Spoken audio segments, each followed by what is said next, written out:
Hey, we're live. We're live on YouTube. Welcome, We're YouTube people. live. We're Oh, live from the politics server.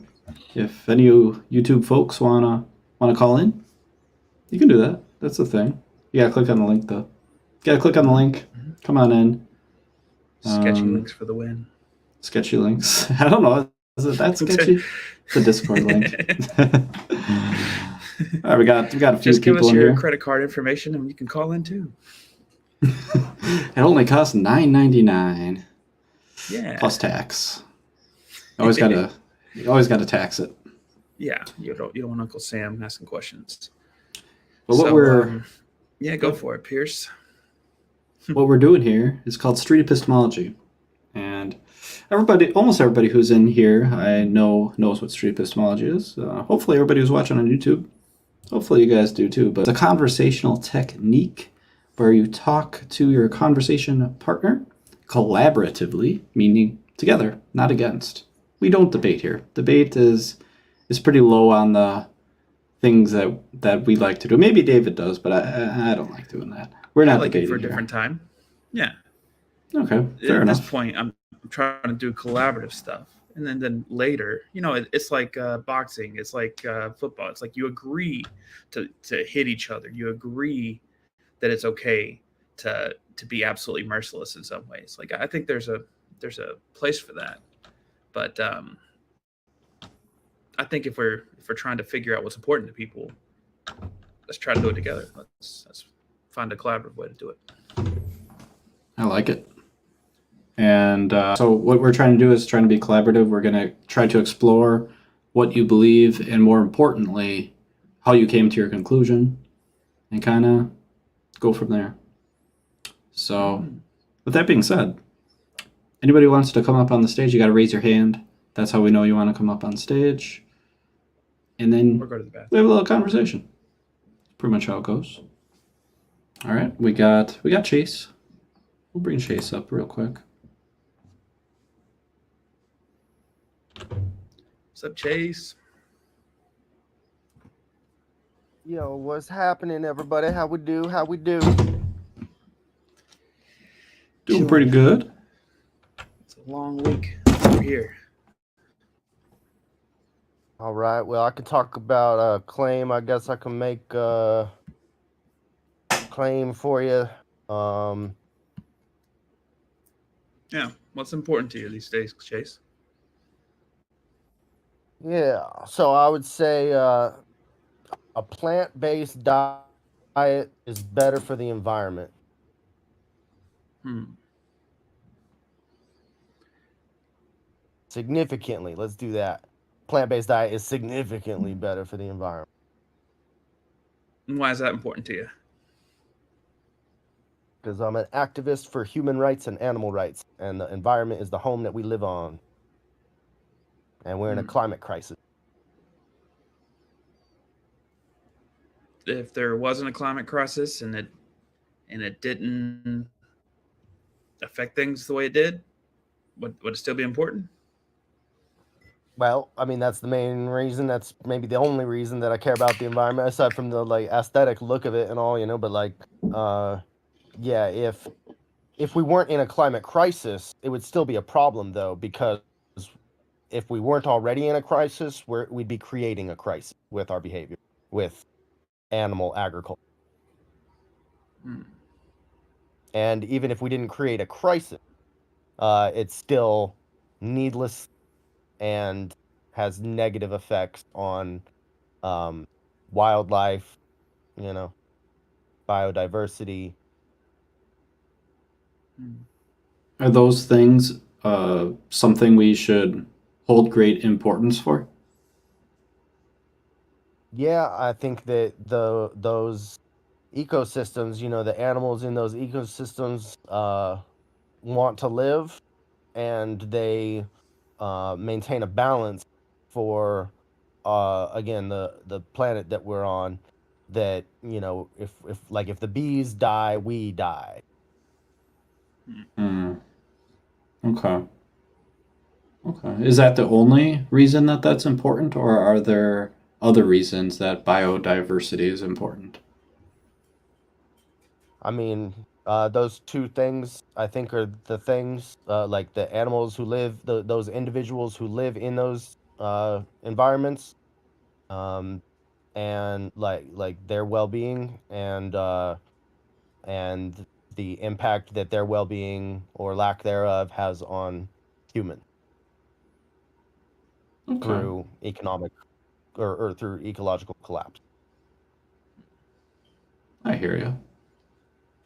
So it's like the actual being itself has this value, and the the whole thing as a whole it might collapse. So kind of two separate kind of things. Yep, pretty much.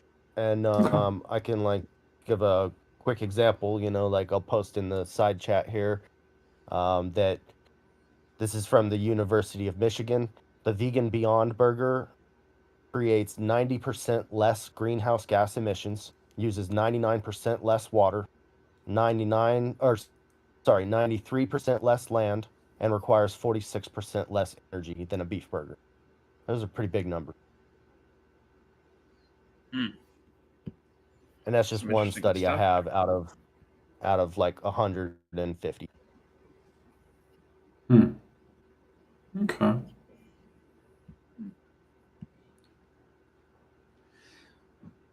I think I may have asked you this a time or two when we talked in the past. But what do you think the average person feels about these kind of issues? It seems like most people that I talk to about the environment aspect of a plant-based diet, um, they are, I'd say, less defensive than when I talk about animal rights. When I'm talking about the environment, most people are actually pro-environment, um, and uh, they may not be open-minded to going fully plant-based for the environment, but they at least see the value in decreasing their consumption of animal products for the environment once they've been educated, once they've seen the information. Hmm. Same with health, except I think, yeah, some people are decreasing that or eliminating their consumption of animal products for their health or for the environment, or people are going vegan for the animals. I think that um, it's harder to cheat on your diet when it's an ethical right, like when it's an ethical, philosophical, moral against animal cruelty. It's harder for like vegans don't usually cheat on their diet. Hmm. But plant-based people who are on a plant-based diet, plant-based eaters, we could call them, who are doing it for their health or for the environment, it's easier to cheat because if you have a steak once a month, it's not really killing the environment. It's better that you don't, but at least you're not eating a steak every day, kind of thing. So and same with health. You could eat a steak a week or a steak a month and probably not see serious negative health outcomes as opposed to eating meat every day. Hmm.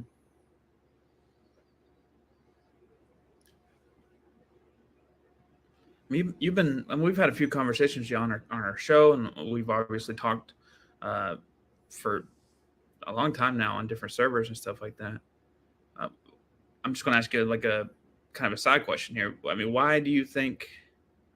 I mean, what do you think has been the most convincing to people who disagree with you? That I mean, what have you seen move people a percentage or two? About the environment or about like the animal rights or the health, like just in general, like when I'm trying to get somebody to adopt a vegan diet, like what is most effective usually? Is that what you're asking? Yeah, in your opinion. Yeah, just your opinion.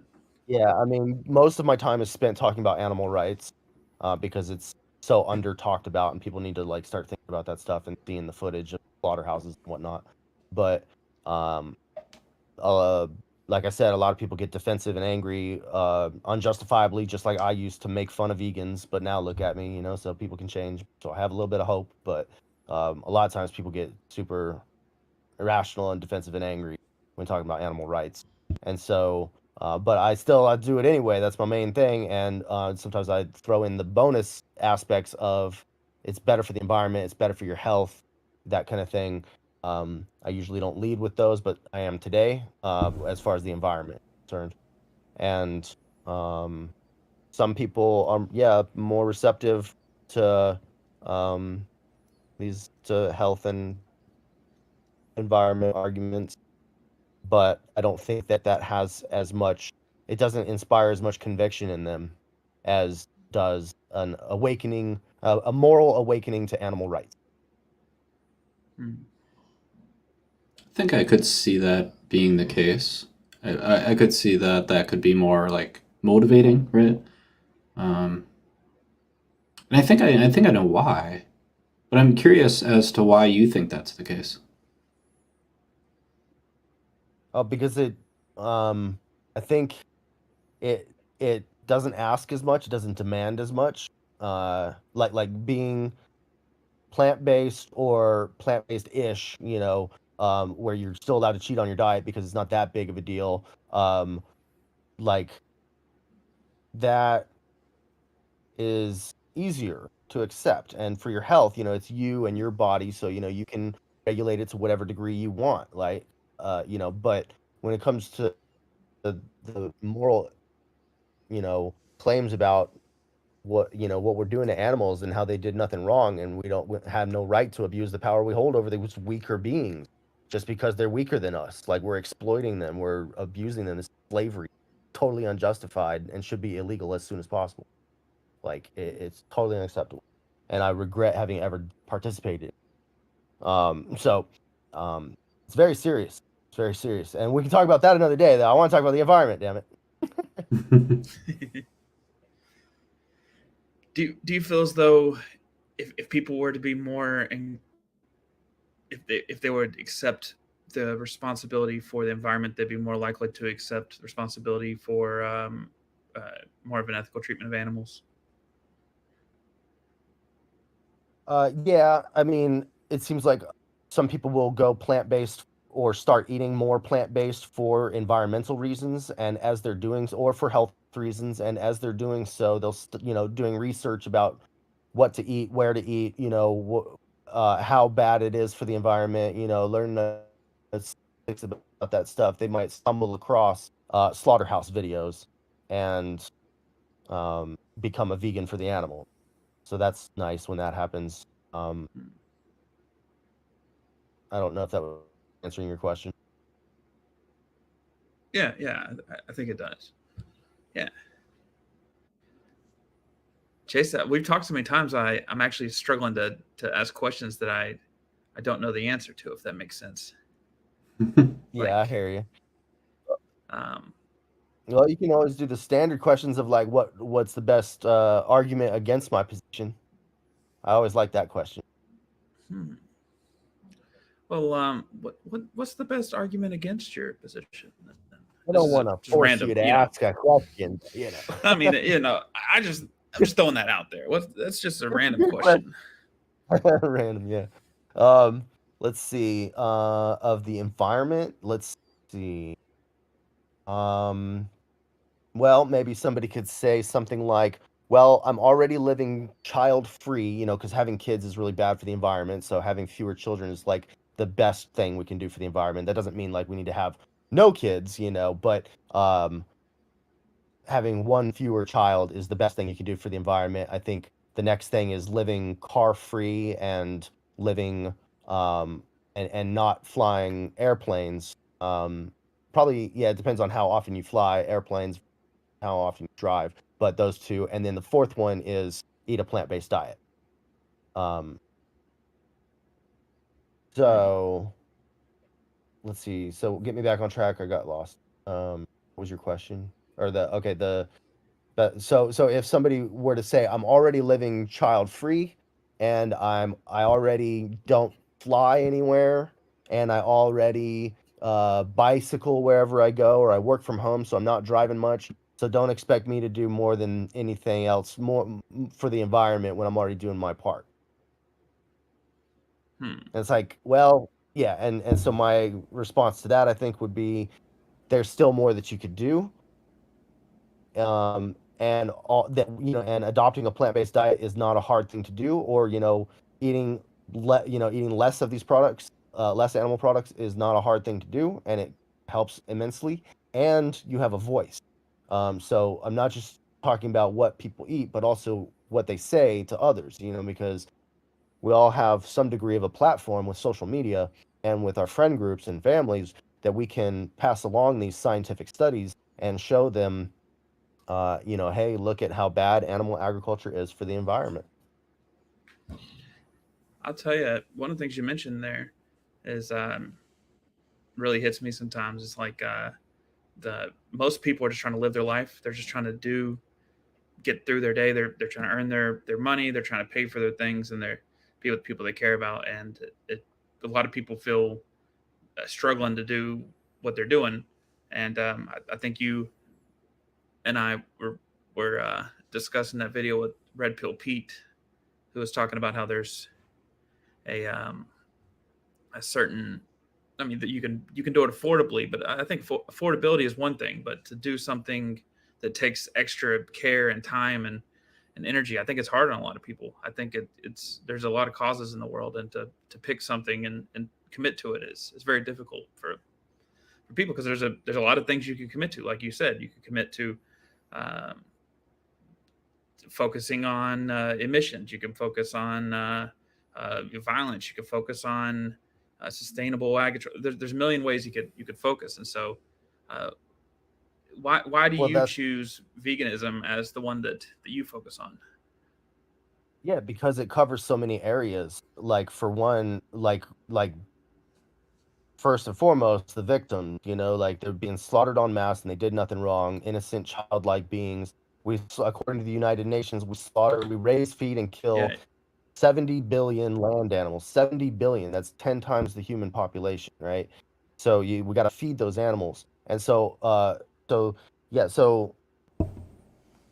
fact that it's so underrepresented, under talked about, and everybody's contributing to this injustice and this waste of resources and this unhealthy diet, right?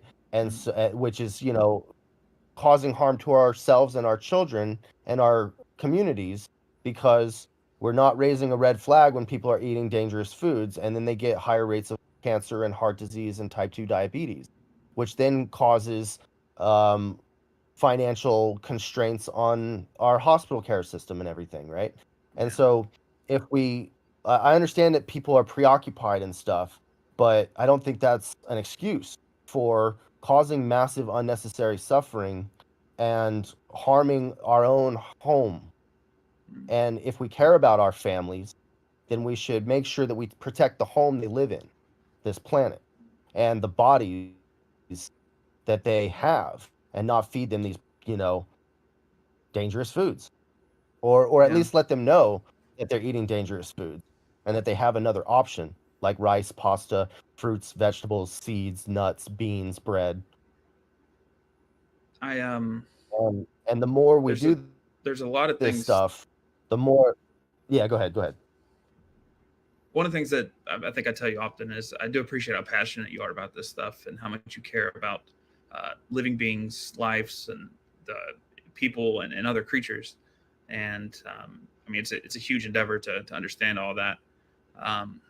And I hope that through these conversations, other people can hear your case, and I hope that people can. I hope that the things you care about hopefully can be translated to more people. I'm still trying to understand a number of them, but Chase, I do appreciate you. I'm gonna jump up to the next caller at this point. But I hope that you feel as though we were able to dive into your belief a little bit.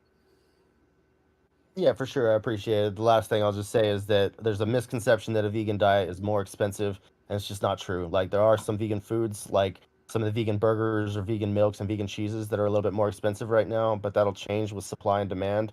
But again, those vegan staples like rice and pasta and beans and bread and all that stuff is the cheapest stuff at the grocery store, and you can find it at the dollar menu on some restaurants, but accessibility is a problem, and so I think we all need to work together to make these healthier foods more accessible and affordable to everybody. and there you and I would just encourage people to watch a movie on Netflix called Cowspiracy. It's about the environmental impact of a plant-based diet. Called Cowspiracy on Netflix. Right on. Appreciate you, Right. Chase. Right on. We will move on to the next call. Yeah, I appreciate your passion. Now, I just want to kind of reset the room. So what we're doing here is called Street Epistemology. It's a non-confrontational, conversational method where just chat to you about what you believe, and more importantly, how you got there, why you think it's important. And with that being said, there's been a caller who's been itching to get on stage, so I'm going to invite them up. Hey there, how's it going? Semantics. Hi, what's up? Yeah, I'm aware of street epistemology. Cool. I just came in to see what's going on. I don't really know what am I supposed to ask? Am I supposed to answer the question? What do you wish others believed also, or you just Yeah. want to talk about? That's Exactly. something important to you. Well, I think there was initially I wanted to make a comment, but I don't want to be rude. I think some of the techniques are very transparent, especially if you're just generally socially intelligent, but especially if you've delved into street epistemology, it comes across as very like, how does that make you feel? You know, like it's very like it might seem like you're doing some very kind of, subtle social engineering nudging of people, but if you're sort of aware, it becomes very transparent and almost slimy. You understand? Just understand what I'm trying to say? I mean, I can imagine it can very much come across that Yeah. way. It's been Yeah, done, especially can you depending really on who's imagine doing that? it. Can you imagine that? Can you really empathize with me and like really use the word imagine so I really feel like you're listening to me? It's I can very try. obvious. Yeah. Sure. Have you ever watched Yeah. anything from Pierce or myself? Yeah. Yeah. Have we seemed slimy? Yeah. Okay, that's fair. Can you? That's feedback. Tell us why, if you like. It's basically what I'm saying. Like that, I think there's a fine line between being accommodating and it then becoming really, really obvious that you're just being basically ingratiating to kind of lull the other person into some kind of like pseudo constructive, like kumbaya conversation. And to me, it becomes extremely obvious when people are doing that. You understand what I'm trying to say? When you say like a kumbaya conversation, is Yeah. it like Yeah. Is it Like- like when you mirror back like the things that I've said and you'll sort of feign this kind of like interest in what I've said in order to like provoke me to say something else, something like that maybe? is it slimy because of like the underlying reason of why we're doing that? Or is it just the act of it alone? I don't think it's genuine. Oh, okay. So you think like we're not being genuine with that. Instead of trying to understand, we're doing something else? I think, like I said before, it's not only if you've looked into street epistemology, but I think it's if you're just generally socially intelligent, you can see when someone is in a very clunky way trying to ingratiate themselves to someone. Do you understand what I'm trying to say? Maybe I could put it like this. It's a conversation technique. I like street epistemology because it allows me to do fun things like go out and do street interviews with a cardboard cutout. Oh, And, I can imagine. I can imagine that's really very please let me finish. entertaining Hey, for please you. let me finish, sir. I did let you finish one thing. So what I'm saying is it's a verbal agreement. It's like a game. It's an interview. It's like debate. In debate, you don't talk to people like you do debates in real life. You don't run over people. You don't get the zingers and stuff like that in regular day conversations. And you don't do that in like a call-in show or a street interview type thing. I mean, it's a game that we say, hey, let's try to understand what you're saying. Like that's make it a game so we can both understand what the other person's saying. That's That's it. It's a technique. It's a way to structure a conversation. If people can use that ingenuously, people can use that genuine. It's all about how the person does, what the person does. People can use debate ingenuously. People can just try to trick people. They can try to trap people with verbal arguments. It's all about the individual interaction with the person. I think to try to say that just because somebody is making a framing for a conversation, I mean, everything's different kind of framings of conversation. The way that you greet a person on the street versus the way that you talk to someone in your office, they're framings of the conversation. It's all about the agreement. If somebody is saying, I don't like the way you're talking to me, you adjust. That's it. Yeah. I imagine you guys are attentive to premises, right? It depends on what you mean. I don't know what you mean by that. Yeah. Okay. You never come across the word premise before? No, I mean, I know what We know what it premise is. I means. just mean what you mean by Okay. attentive to premise. Okay. Yeah, that's cute. No, I'm just It's all wondering. semantics. I don't know. I'm pretty Yeah. cute, What's up? right? Yeah. What's up? Did you want to say something? No, I'm No, saying it's all semantics. It's just different ways we phrase words to mean. Oh, It's sorry, I all thought about you the were meaning trying- of the word. Sorry, I thought you were saying semantics to try and get my attention. My bad. I don't understand. Yeah. All I'm trying to say is, it's like, you ever done like a questionnaire or something that's Mhm. like a psychometric questionnaire, and it's like, do you like going to parties? Mm. And then it turns out that maybe means you're extroverted. Like, a lot of street epistemology guys are kind of like that to me. It's like, Mm. I see what you're doing, and it's like, if you could actually shoot from the hip and say, hey, this is what I'm interested in, and get to it. But it's this kind of like, yeah, this kind of ponderous, like, I'm gonna like look off into the distance and like Mm. sort of feign that I'm really thinking like quite hard about what you're saying, rather than actually just saying, hey, this is what I think. Mm. Hmm. True. I see. That can happen. Yeah. I like really to interesting. stare in the Mm. distance because I like to think about what people say, and I like to try to make a response after, chewing on what they say for a second. And Yeah. everyday conversations, I just reply with what I think most of the time. But again, it's all about the framing. Yeah, I can imagine why you would think that. Oh, see, look, you get it. Yeah. I know. Maybe I'm actually quite well versed in it. Maybe that's why when I see it being employed in like a clunky manner, it sort of comes across as a bit what's the word I'm looking for? Gimmicky. Yeah, it can be. And I'm gimmicky as can be. I walk around with a cardboard cutout. But guy You're who was really born good at it. yesterday. I do. I say this is 2-day David. He was born yesterday. He's trying to understand things. What's something that you believe that you wish others believe? And then we can explain to a guy who was born yesterday. It's a gimmick. It is. It's a way that I can have conversations about things that are important to people that I can't have just by going on the street and say, hey, what's your opinion on this? Or what do you feel about this? Is caring about people important to you. You do that to the street. I mean, people are going to give the canned answers and stuff like that. But this is You a don't way. have to be confrontational. Look, the opposite of being like transparently ingratiating to somebody who's socially intelligent is not being confrontational. There's a middle ground where you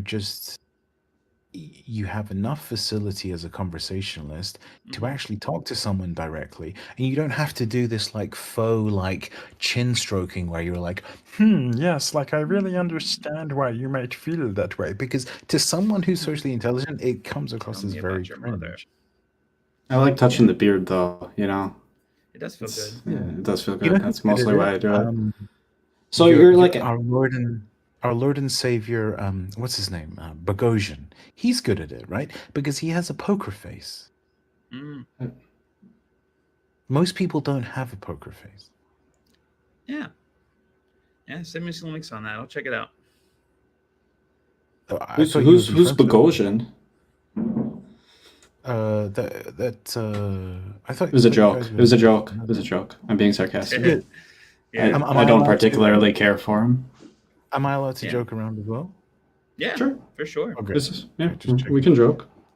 Just checking. Okay, cool. Okay, so What is something that I wish others believed also? yeah. Um, that the concept of race is inherently racist. Can you expand on that? What you mean more? Yeah.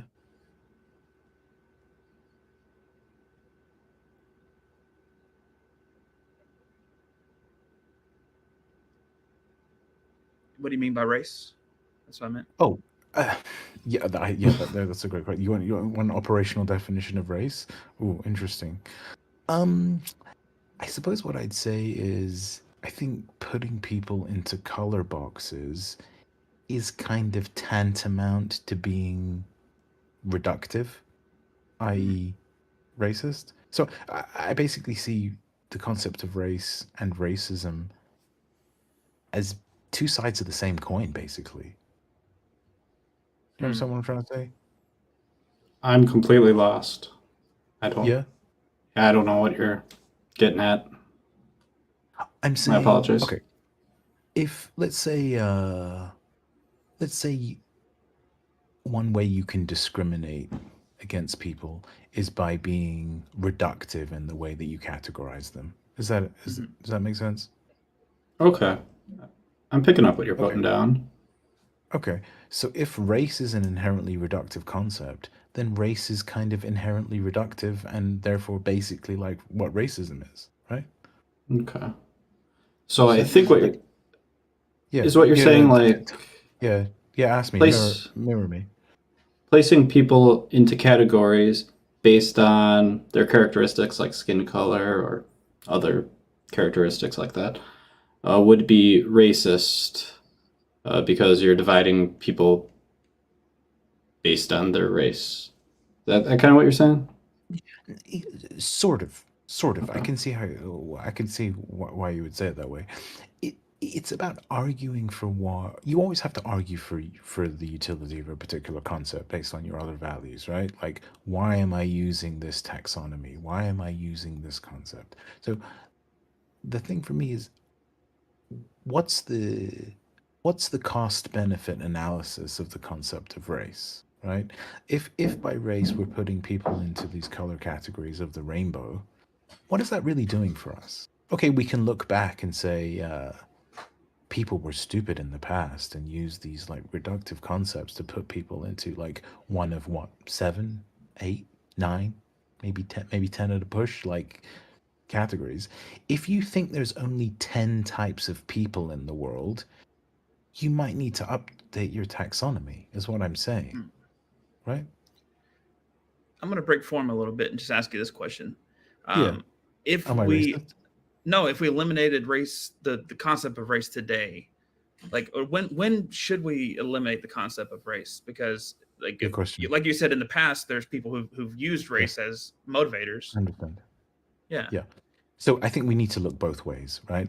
So I understand when people say, look, if you just try to be colorblind, then you're going to ignore the legacies of disenfranchisement and blah, blah, blah, blah, blah, right? You're not going to, understand the problems that we're living with today as a result of the mistakes of the past. I get that point, right? But I think we need to, like I say, look both ways and be critical of the concept at the same time as acknowledging the legacies, right? But if we uncritically just use the tools of the linguistic tools of the past, we're just going to perpetuate the same simplistic taxonomy, and we're going to be talking about white people and green people and purple people, and we're never going to get outside that box. Right. So I understand the argument about don't ignore the historical injustices, blah blah blah. Yeah. I hear what you're and saying. it's I'm just difficult trying to to do. imagine what like a future world would look like. A future world would be, hi, my name's John, and you say, hi, John, how are you doing? And John would say, hey, I really like basketball and fried chicken and guitar and Taylor Swift. And you'd be like, that's great, John. Yeah. I mean, that sounds great to me. Yeah. How is that different than the current world we live in? Does that not occur? Well, because someone might be like, well, I'm black, right? And on the basis of that identification with this abstraction, it might influence their behavior in ways that are inherently reductive and make you treat people in certain ways that you wouldn't otherwise treat them. So there are definitely externalities there. I mean, look at the past. The only thing that enabled racism of the past is race. Without race, you can't have racism. Right. I guess I'm trying to imagine, like, so we got point A, which is where we're at. And then there's point C, which is a world which we just treat people based on. I don't know what they about do. that today, David. I'm not sure if I'm liking this nudging here. Well, hear me out. What's point B? At what point do we stop talking about the past, and what point at what point is it We have to like do an both. equal playing field? We have to do both. Yeah, we have to we do spin both. ways. Like, but Yeah. at one point, I mean, you go from, you got the color. God, I'm trying to think of an analogy. Apparently, I don't remember how to mix colors. How do we know when we get there? When we're there? Yeah, like it, because there's things to account for. Yes. We don't know the exact answer for that for everybody, but like, I think at we what have point will we know conversations that like we're this. 25% there, we're I don't know. 10% there? What would be the last thing to go? I don't know. I don't have the absolute answer on there. I'm not that religious today, David. But I think we just have conversations like this where we try to reframe the concept in the hope that it will help. Because I don't say this just to be antagonistic or difficult or like tear down people's identities or whatever. I say it because I think that it's like kind of a silly concept. It's done a lot of damage, and if we continue to perpetuate it, we're just going to have similar issues, right? I mean, I hear you. I mean, it's like you roll out a new software, but you don't have enough software for everybody. You got other people who will get updated later. You still got to deal with the people on the old software. By the way, it's a very similar issue, and this is to the gender thing, right? I think gender is inherently sexist in the sense that, like, if by gender we mean the stereotypes that we associate with the sexes, a lot of people that talk about gender say, "Oh, I'm progressive" and whatever, right?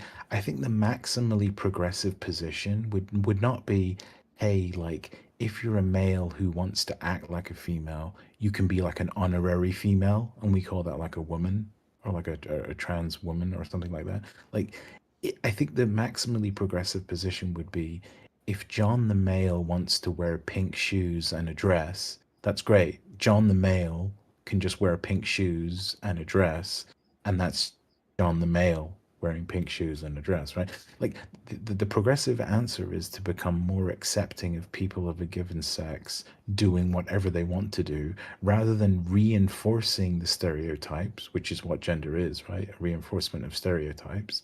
And then saying you can like switch categories, because you're just, even when you say people can switch categories, you're reinforcing the very categories that you think are reductive. Does that make sense? I hear what you're saying. Yeah. Do you really? Do you think there are any situations at which a person may feel they belong in a different category and it's not influenced by stereotypes? Could you give me an example of what you mean today, David? It would be almost like a spiritual thing. It's just a feeling that they just feel that they're supposed to have a different body, or they feel as That's though everyone. Yeah. Like, yeah, like I'm 6'2" and I want to be 6'3". I'm dissatisfied. Like, some people want to feel like, maybe they want to lose some weight. Am I like trans skinny because I want to lose some weight? Maybe. It's like, if the principle here is dissatisfaction with your body, that's everyone at some point. Yeah, I think that's what dysphoria means. well, I don't know. Regardless of whether we're using clinical terminology or not, I'm saying like, Mhm. if like if it's just a case of wanting to be something or wanting to change your body in some way, that's Yeah. everyone, Um, right? Like if I want my nose to be smaller, am I like, I don't know, am I now a new category of person? Like I identify as having a smaller nose? Like everybody's dissatisfied with their body at some point. So what's the principle here? mm. Am I just a horrible bigot or am I making sense? I think Sorry, I that's a false hear. dichotomy. There's an Yeah. option three, False. right? Yeah. Yeah. Yeah, You get it. But if I had to get closer, if I was closer to making sense or being a horrible bigot, like which way would you lean? There's many things in there that I personally agree with. I'm a bit of a gender abolitionist personally. Just Okay. And what's your operational definition of gender yourself? gender is the social aspect uh, of that we associate with male and female that they develop over time through typical either uh, habits or typical behavior or characteristics and or marketing segmentation. Okay. So, and why is it that you wish to abolish that? Uh, honestly, because I have a daughter and I watch many people tell my daughter that she can't do things or you know, be more careful with her or like, you know, wow, she's doing that and she's a girl. And it's like, man, I want my daughter to be able to do anything she wants. Um, Right. Right. This is what I find so weird. Like I'm conscious that I've taken up a lot of your time, but just to finish off, like the sorry, I hate to run game on you guys when you're trying to run game on other people, but yeah, the it's weird. Like the people that talk about progressive stuff seem to want to reinforce the very thing that is not the maximally progressive position, right? It's like reinforce this kind of gender idea so you can transition to the caricature of the opposite sex rather than just saying, like I said before, a, a person of a given sex can engage in whatever behavior they want, and we're kind of done here, right? We don't I need any think gendering and transing and like cognitive acrobatics to get there. Just live your life. I think I hear you. I think I hear what you're saying, Yeah. and oh yeah, I'm wondering of these people who are advocating for the things that you're saying. What do you Yeah. think? Would they like agree with you? Would they say like, yeah, he's representing what I think correctly, or would they say what they believe differently? Am I like straw manning them like a terrible person? Is that what you're asking me? Kind of. I'm asking Okay. if if they think you would be representing them accurately. So kind of in a way, if you want to phrase it Well, in that manner. well, the thing is, I'd have to ask the specific person and run some street epistemology game on them, right, to really get that. Um, right, Pierce? You could. Yeah. That would be one way to figure that out. That'd be Yeah. a good strategy. Yeah. Yeah. So I think maybe maybe this is my initial issue, right? Is that I feel that a lot of the street epistemology stuff, although I'm aware of it, it involves a lot of fence sitting, right? And you could actually Mm. employ a lot of those skills to actually get to something and interrogate a position rather than just tickling someone's balls and just like mm, humoring them and right like running circles around them. You could actually interrogate it and show some of the flaws and inconsistencies and maybe further the thing rather than just, you know, obviously I'm not saying tear people down, but a lot of it is just kind of this like spiraling. Oh yeah, Mhm. and you have a great day, and you realize what you've done, but they don't necessarily realize what you've done. Does it depend on what your goal of the conversation is? No, it doesn't, Pierce. Why not? I don't know, because I felt like you wanted a yes, so I gave you a no. Okay. Yeah, do you see Um, what I mean? This is what I mean about these kinds of questions, is that if you know what to look for, they become like so transparent that it's just like, okay, Pierce is trying to lead me down this garden path, and I'd rather get the real Pierce rather than Pierce running game. Do you understand? so you want me to? I can't say it. I can't. I can't say it. I can't say it. Yeah, I think you should say it. Yeah, might as well at this point. Should I? I mean, I can't Should've call him a called me or fucking something. idiot, can I? Sure, if you want to. Yeah, you can It's our call show. me. Yeah. Yeah. No, like if I were to, so I asked why, if the goal would like important. I don't remember what I asked. Something about the goal. Does the goal of the conversation matter? And so what I was trying to ask was, I was trying to figure out what you think my goal was. So if I were I to don't know. kind of have the Only you conversation, what? Only you know. Yeah. So if I were to have the conversation, I think the way you would like me to, I would state my goal. No. No? Only Okay. I know. In the same, by the very same token, only I know. This is the point. You know what? I don't really what You know what my my goal? motivation is. No. Only I know my motivation, and only you know Okay. your motivation. Right? Is that fair? So if I Because I tell can't you, read then you your know mind. mine. No, you could be lying. Oh.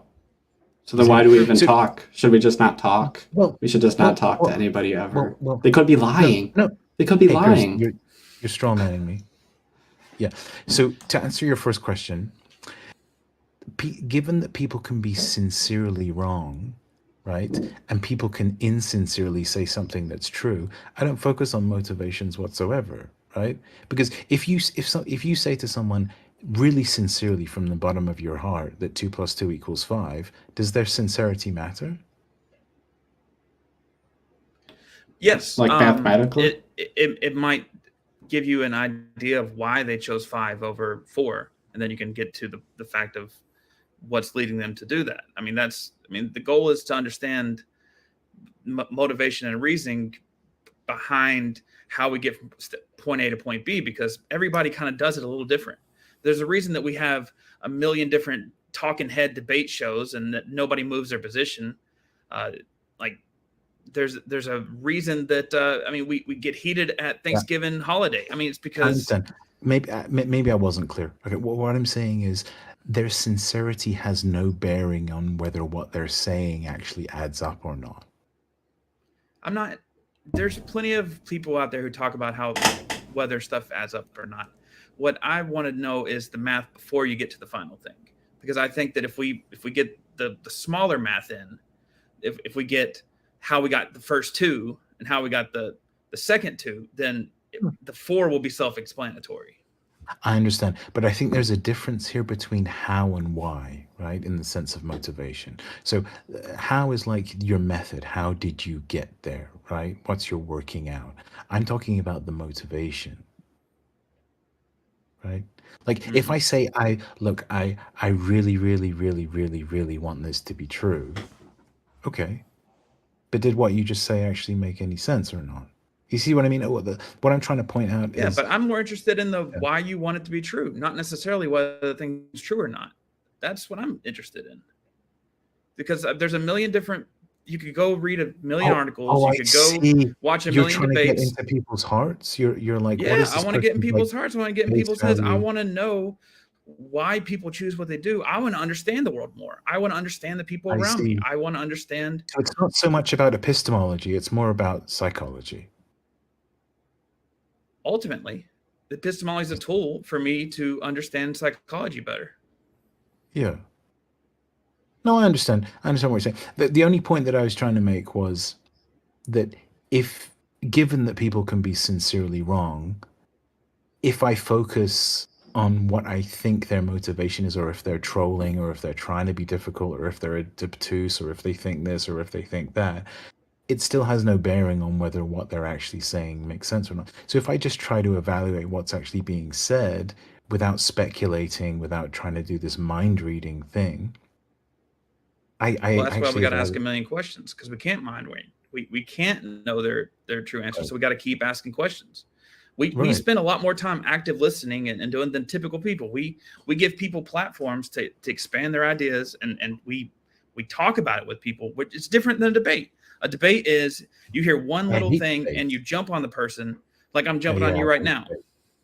No. Well, look, I'll explain something to you. Maybe you'll agree with this.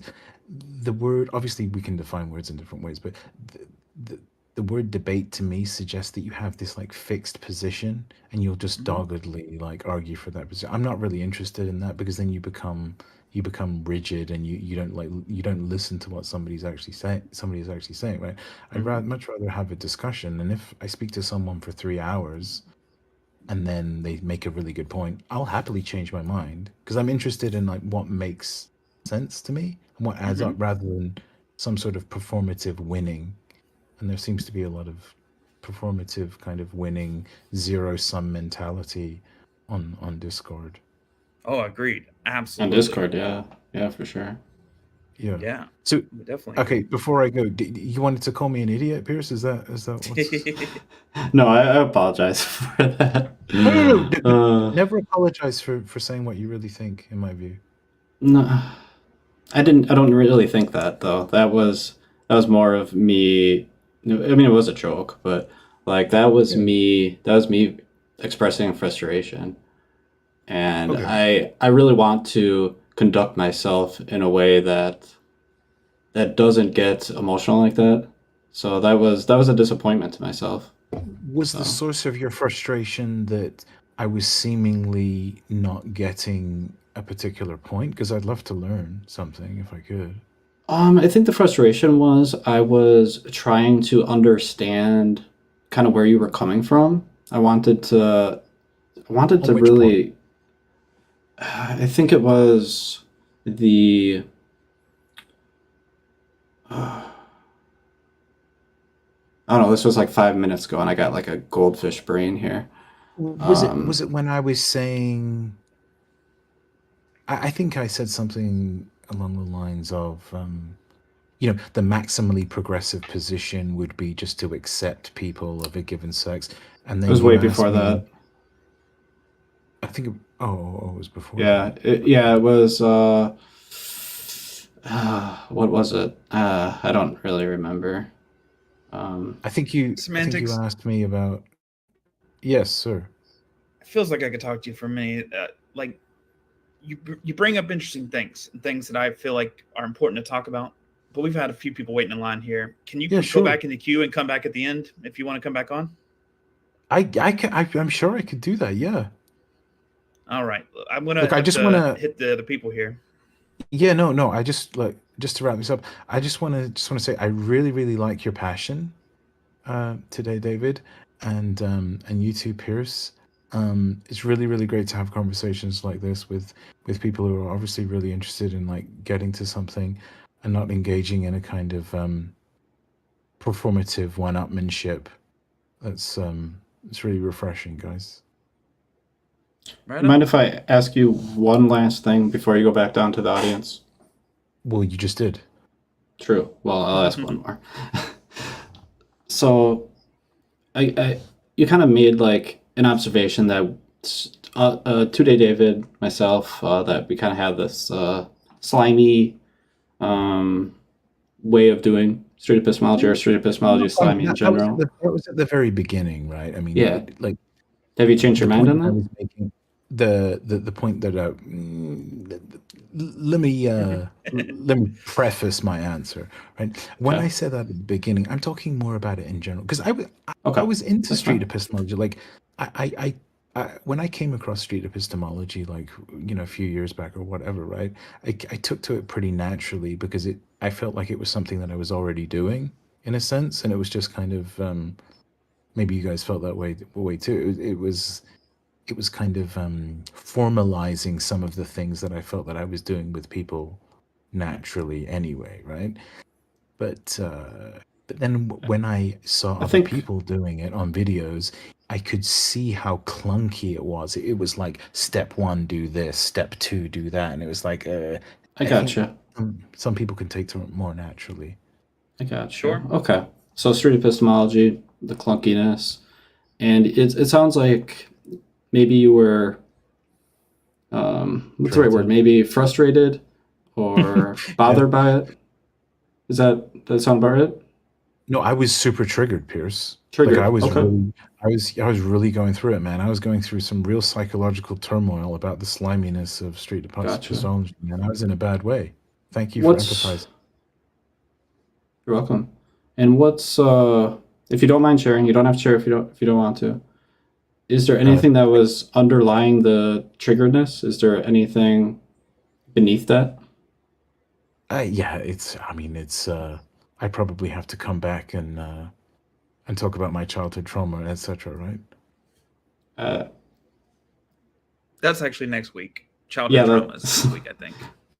Oh, okay. All right, guys. Well, look, all right. I I'll let you appreciate go it. then. Thanks for playing, guys. I appreciate it. Yeah, thanks for playing along too. All right, bye. See ya.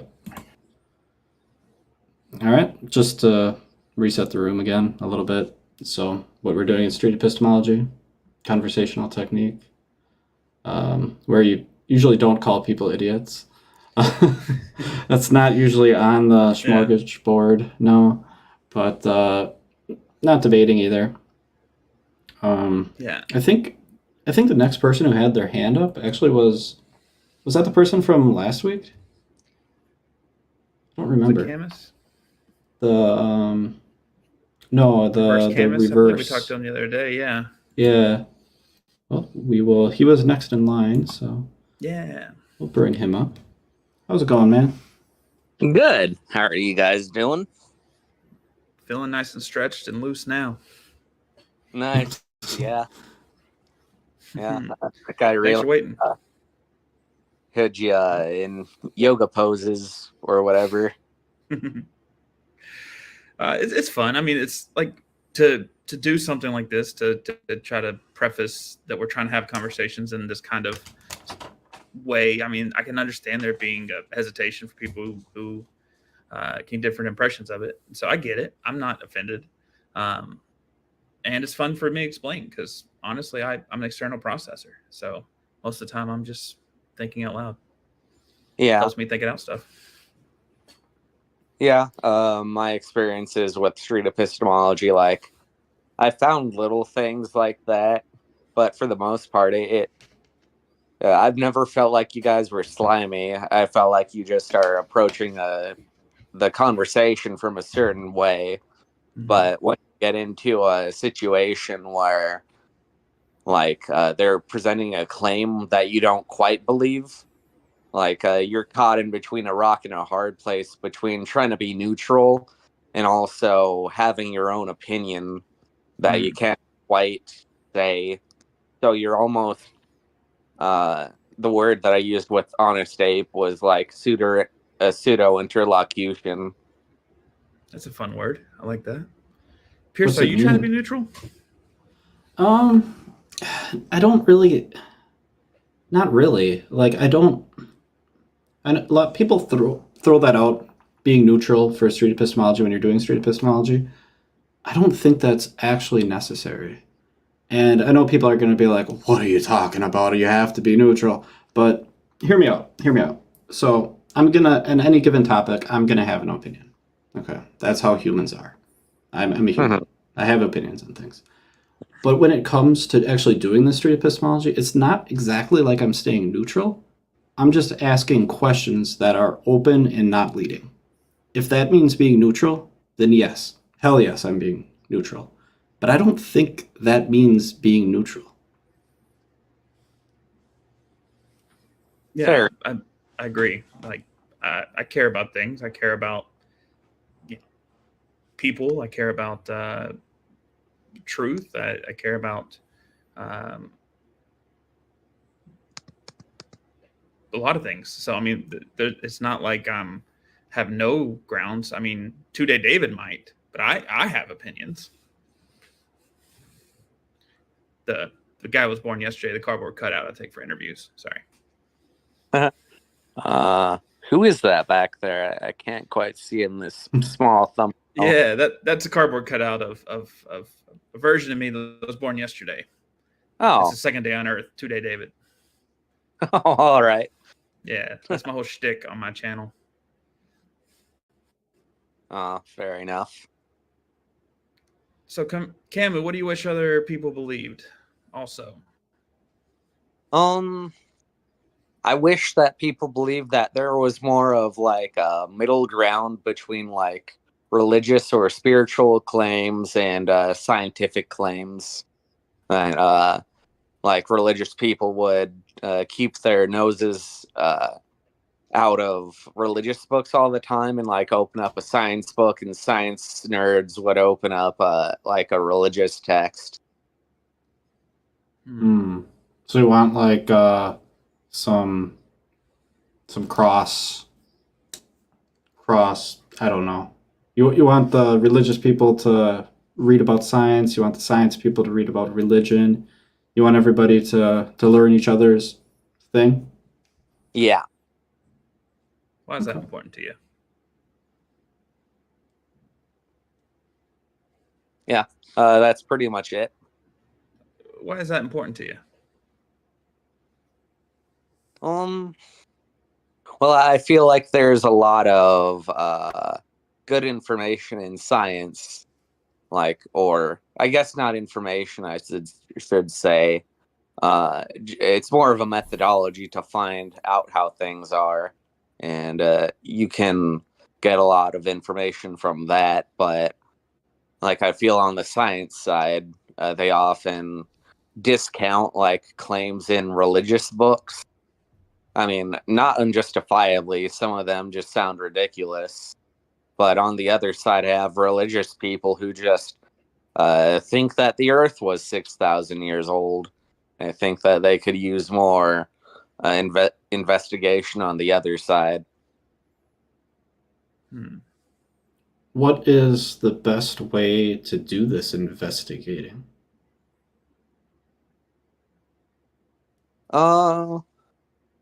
Like I said, reading comes to mind the most. With science, it's a lot easier to evaluate claims. You can like do it yourself, like unless like it's an experiment where you need highly specialized equipment. But I don't know, when it comes to religious stuff and like religious practices, it's a bit harder because you're almost coming from it's hard not to come from a paradigm of either trying to debunk it or prove it. Like you can try and look at it neutrally, but like I don't know, for like claims like chakras, like that's a bit more tough.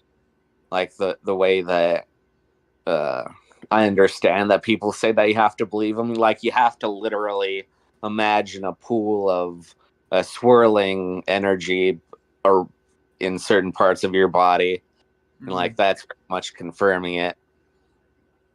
But I don't know, just looking into history, like I was talking with someone earlier, he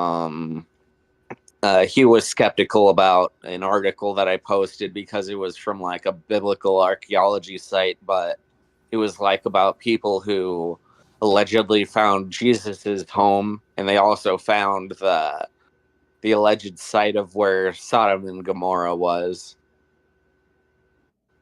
And like I felt like one of the major things with the conversation was that as an agnostic, like he's gonna almost put up walls to say that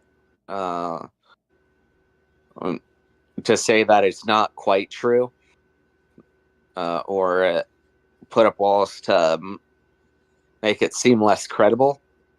But I acknowledge my biases a bit on that, and he read a bit of the articles, and he found that the guy that was doing the paper on Jesus's childhood home, like he had legitimate, what's the word, expertise in the field of archaeology. He just Okay. happened to choose biblical archaeology All right. as his. Mr. Campus. So we got kind of three things going on here. We got like the science nerds reading. You think they should read like religious stuff or research it, get into it, and then you got the religious spiritual folks, and they should get into the science. So that's the second thing.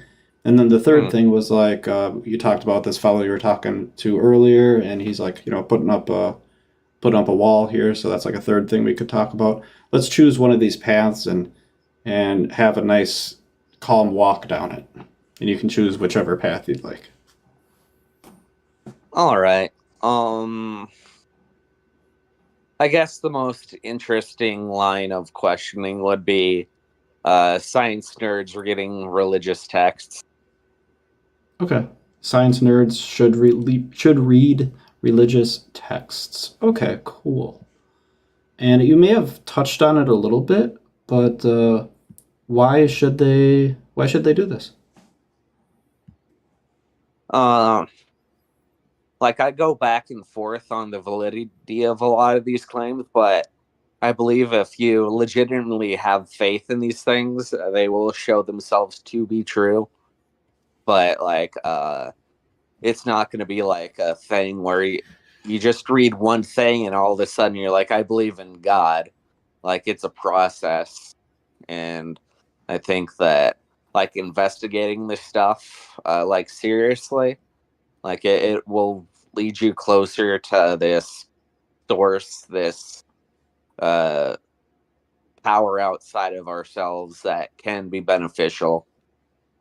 Okay, I gotcha. So I got. Have you met Alan before? Alan? Or wait, no. I'll introduce you. It'll be real quick. So I got this buddy. His name's Alan. Real nice guy.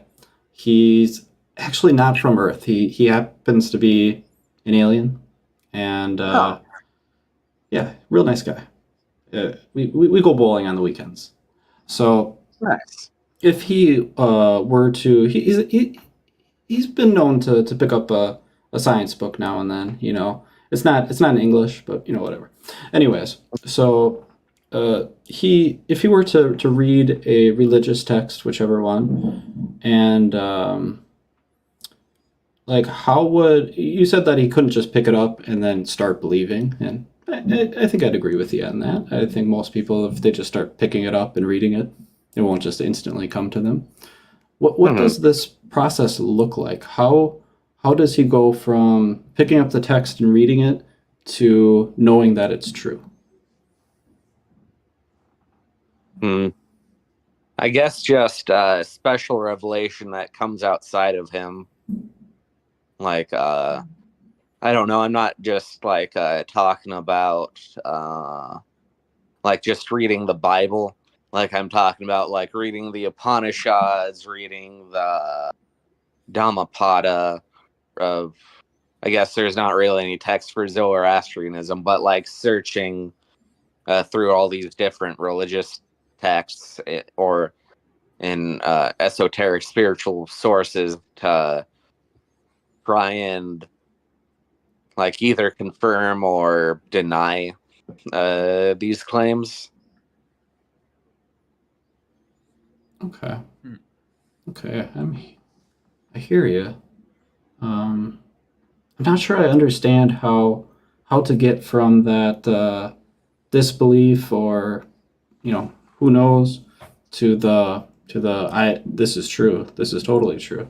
Like you said, it has to come from like something outside of him. Did I hear that correctly? Yeah, it has to come outside of him, but he has to perceive it through his own senses. Okay. Okay, gotcha. How would Alan know if it like was something coming from outside and he was perceiving it, or if it was something else, and how does that one question at a time. How does he know that it's like coming from outside of him? Hmm. Like, I guess investigate what happened. Like, depends on what specifically, or what specific event made him want to confirm it. But, Okay. like, just stuff that you can't really explain. Like, shoot, I don't know. You read about archangels in the Bible, and then all of a sudden an archangel appears in front of him. Like, that would be an extreme version of the confirmation. I can't really think of a more down to earth example at the moment. That's okay. Did you That have works. Did you have a revelation like this? Sorry, Pierce. Yeah. If I derailed you there. Yeah. Let's see. The one that comes to mind was that I have. You know what a mala is? I'm not I familiar. don't. No All idea. right. It's they're basically mantra beads from India, and I do a mantra on them occasionally. And recently, there's been like a couple confirmations that I'd say. Like, I don't know if like it's this weird psychosomatic thing, but it seems like too convenient to just be something that my mind told my body to just do something that I wasn't even expecting it to do. But like, there are 108 beads on a mala, and you're supposed to say the mantra 108 times. And the moment like I got to 108, like I felt this explosion of energy all over my chest. Like the moment that I got there to 108, and there was another time where I got to 108, and I just felt this like electric shock on the very last bead that I didn't feel on any of the others. And all this happened on the last 108th bead. So, like, I don't know how you'd explain that scientifically. Does this happen every time you get to 108? Has it happened since? Not really. To be honest, I was stoned as fuck when I did it. Which I don't know.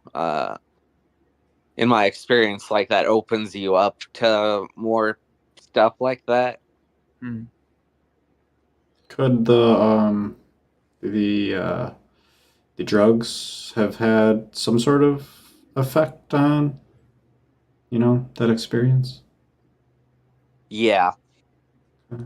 How would you know if it was the drugs or if it was a spiritual experience? That's a very good question. Like, it's hard to know. Like, personally, I just came to the conclusion that it was something that just seemed way too convenient to just happen. Like,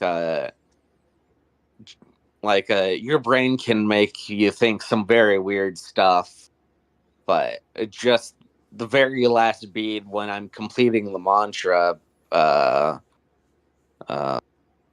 like it just seems way too convenient for it to be something, even if I was on drugs, because like What do you think? I don't know. I think there's like a halfway point where the drugs and the spiritual experience are connected.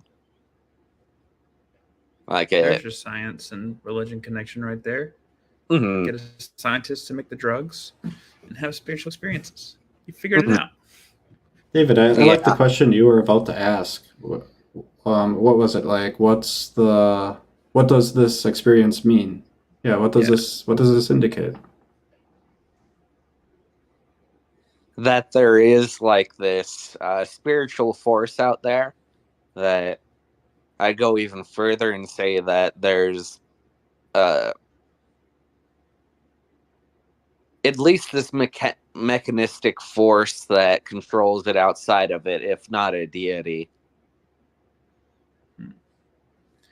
If you didn't have this experience, would you still hold that belief? Absolutely not. I used to be an atheist, Hmm. and it took me the longest time. Like even before that, like before these events happened, like I'd say I was an agnostic theist because I was trying to back off these claims with my atheist friends because they're not going to believe me, and I can't justifiably say that these personal subjective experiences are going to hold water with someone who inherently doesn't believe these ideas. But the more like I have these experiences recently, the more was able to personally confirm it. But it's still at the point where like I completely expect people who don't believe to be skeptical of it. And Sure. at that point, I'd say you just kind of have to investigate it yourself. And then you run up into the wall of like, should you be trying to do this with the intent of confirming it? Because when I was praying on my mala, like I was legitimately scared of stuff going on. And I felt like the only thing that I could do was cling to my faith, and that doing the mantra on my mala was going to keep me safe, or like keep me grounded, or like keep me calm. And at that point, I completely given in to this idea of faith, and that's not something that you can really replicate in a scientific experiment.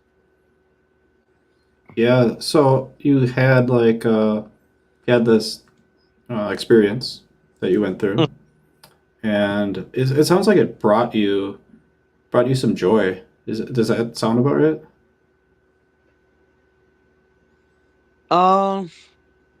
Peace. I Maybe guess in a peace. way, it brought me more confirmation, Mm-hmm. knowledge of stuff that I wasn't sure about before.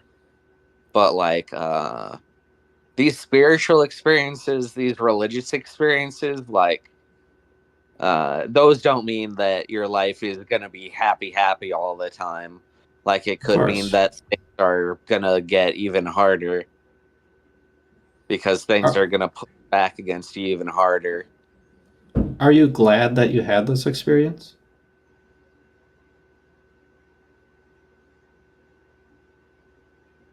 I don't know. My mind immediately says that I'm pretty neutral on it. Just Interesting. like a piece of information that I learned, and I'm pretty neutral on learning information. And when I try and explain stuff, like I'm giving you the short version with try not to make super what's the word, incredible claims about it, so that you can at least find like something you can attach to. But like to like an atheist who inherently doesn't believe in these things, like it's gonna lead to more frustration. Like I tried talking with one guy about another experience, and pretty much every answer to everything that I said was, "Oh, it's just something within the body, your body reacting to this kind of stuff."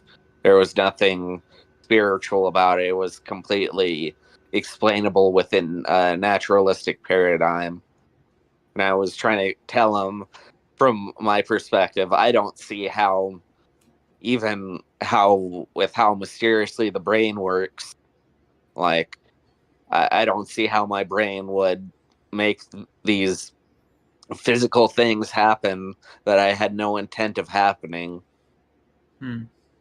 How could we know whether he was correct or if you are correct? I'm not saying either one of you is correct, just how could we know?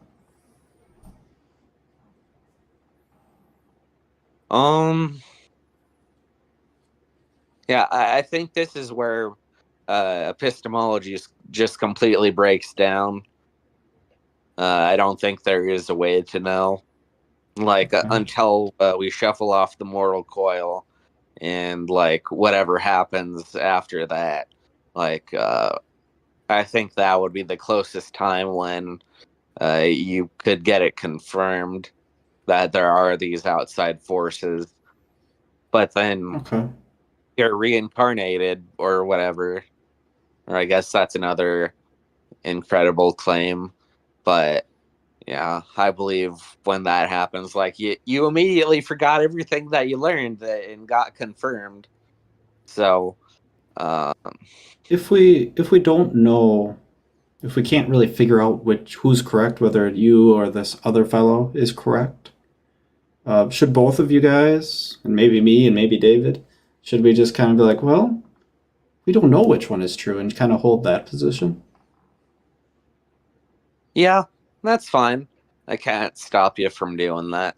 What about yourself? Well, I don't know. Maybe I'll have further revelation of that would confirm that these were just completely explainable within the naturalistic paradigm. But for me, Mm-hmm. like, there's no putting the genie back in the bottle for me. I used to be an atheist, and then I slowly got confirmation, and then I had those events happen that like confirmed stuff that I've read in religious and spiritual books. So whether or not I'm correct, like I've convinced myself that this phenomena has an origin outside of me. Is it And important? Is it important if you are correct?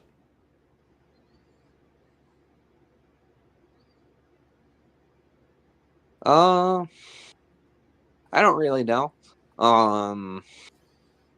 Like the most important thing that I could say with that is I can use this information to try and confirm it to others and try and make their lives better.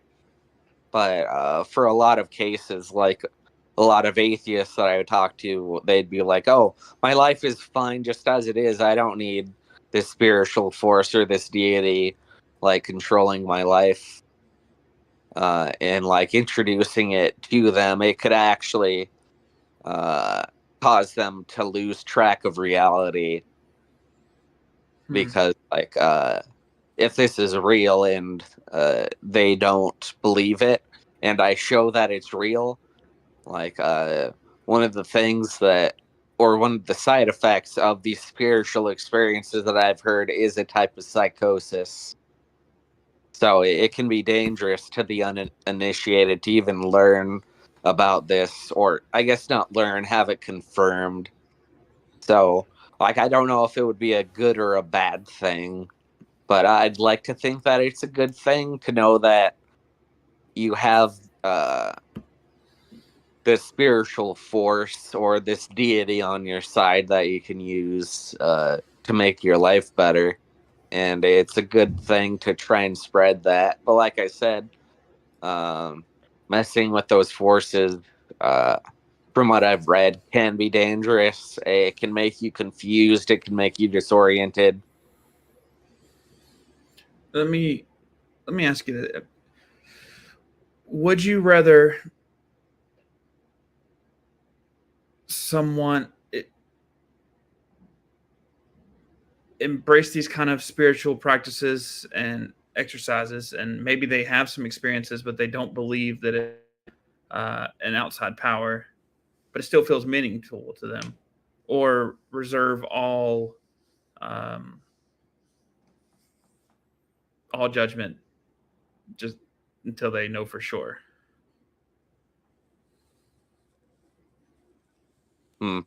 Those are pretty similar options. I need to think about it. I think that almost sounds like what you were describing at the beginning of scientists reading spiritual things and the spiritual reading scientific things. It's almost like maybe they don't have the same starting points, reference frames, but they can share different values of having experiences of meditation, of focus, of being present and aware, of being alert to their surroundings and what's going on in their life, those kind of things. Mm-hmm. It can still be meaningful even if they don't believe it's from an outside power, maybe. Yeah, I suppose so.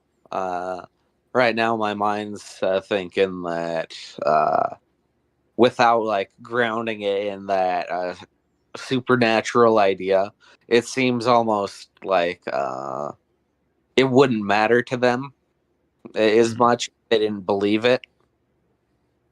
What if somebody proved to you beyond a shadow of doubt to your satisfaction that it was something completely natural, what happened to you, would it still be meaningful to you?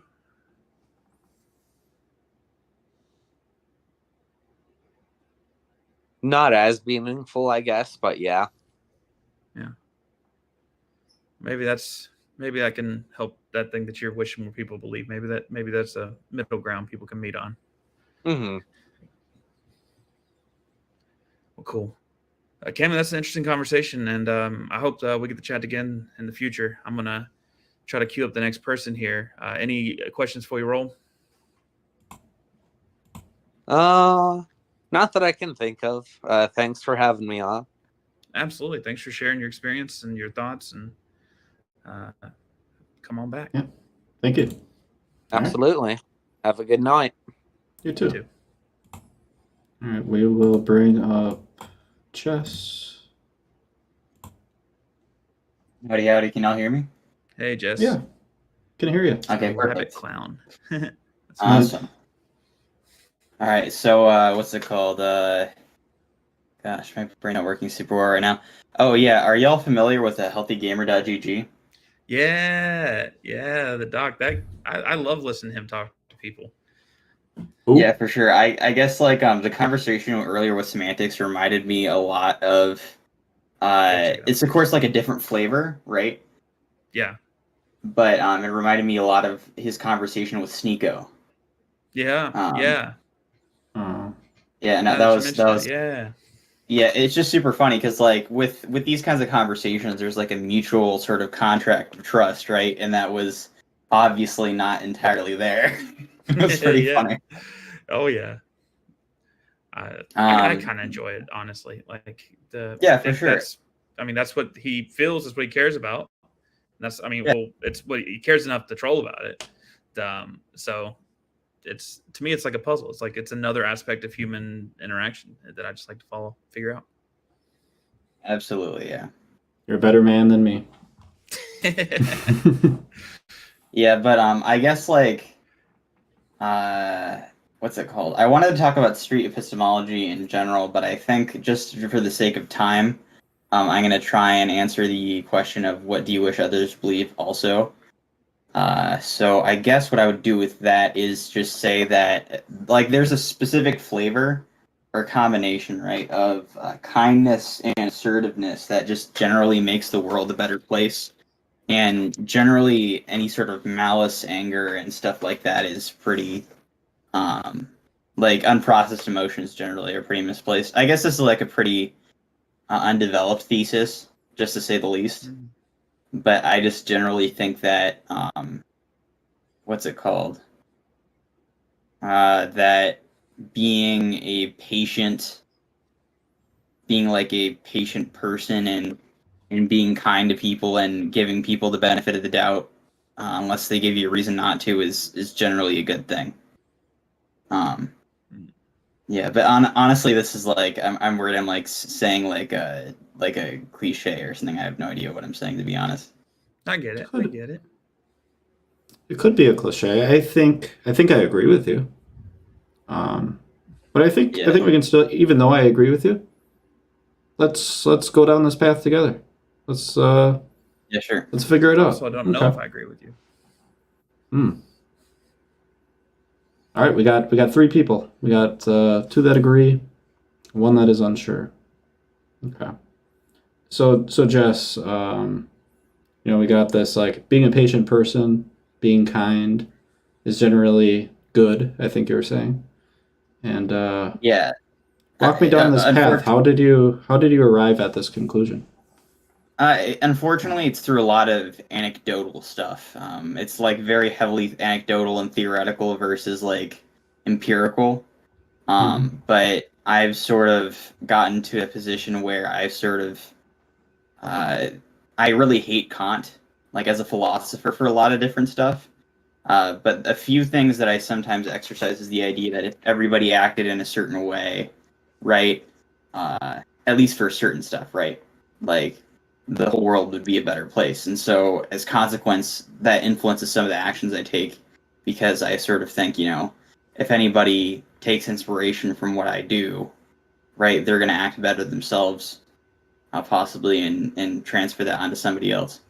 And I think like the same for negative stuff that I do because of like, I see different stuff like, for example, cycles of violence and trauma, and I see that actions have a ripple effect, right? And so I try to make whatever I put out there be, the best I can be to a certain extent. Like there's definitely times where I lose my cool or I don't actively think about what I'm doing, but at least recently, especially, I've been trying to be deliberately patient and kind when I can, even when it's just like some random person. Okay.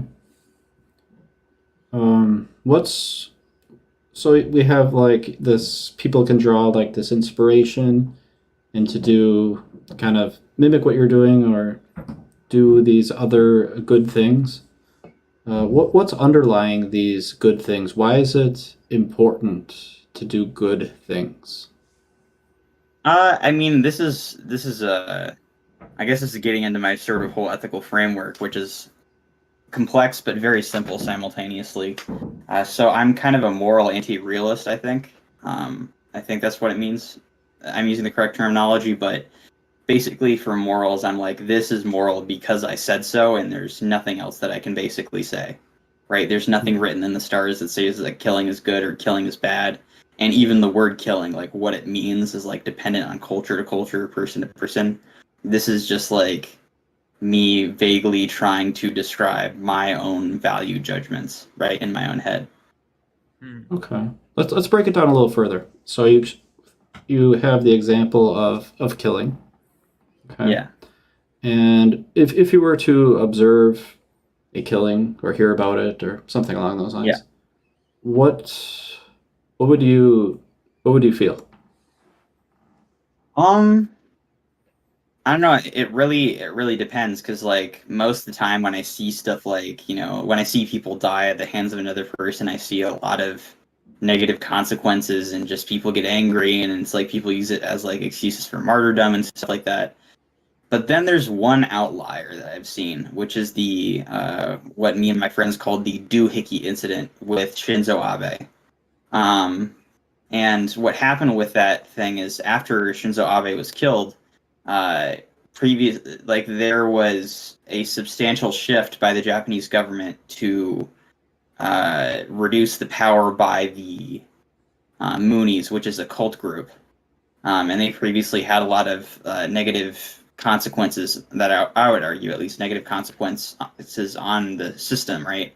But there have been arguments that I've seen that assassination led to positive consequences in terms of the disempowerment of the Moonies.